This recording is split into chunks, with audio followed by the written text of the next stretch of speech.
केंद्रीय वित्त मंत्री निर्मला सीतारमण 1 फरवरी को बजट 2025-26 पेश करने वाली हैं। ये उनका भारत के वित्त मंत्री के तौर पर 8वां बजट भाषण होगा। लेकिन वित्त मंत्री का भाषण सुनने से पहले बजट से रिलेटेड उन 10 शब्दों का मतलब हम आपको समझाते हैं, जिसके बाद आपको अच्छी तरह वित्त मंत्री का बजट भाषण समझ आ जाएगा।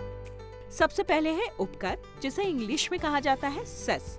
ये स्वास्थ्य देखभाल और शिक्षा जैसे उद्देश्यों को पूरा करने के लिए इनकम टैक्स में जोड़ा गया एक अतिरिक्त शुल्क है। प्रत्यक्ष कर यानी डायरेक्ट टैक्स। प्रत्यक्ष कर लोगों और कंपनियों पर इनकम टैक्स और कॉर्पोरेट टैक्स के रूप में लगाया जाता है। विनिवेश यानी डिसइन्वेस्टमेंट। ये एक ऐसा प्रोसेस है जो सरकार अपनी मौजूदा संपत्तियों को बेचने के लिए करती है।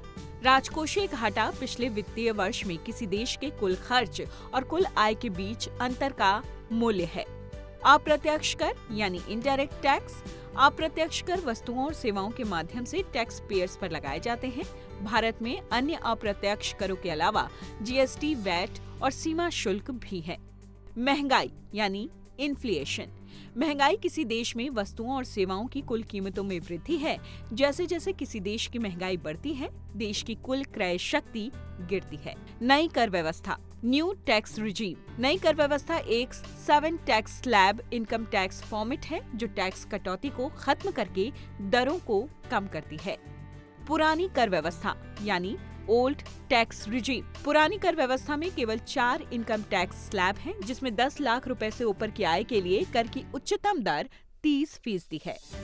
छूट यानी रिबेट। छूट कुल इनकम टैक्स में कमी है जो बदले में लोगों पर टैक्स का बोझ कम करती है।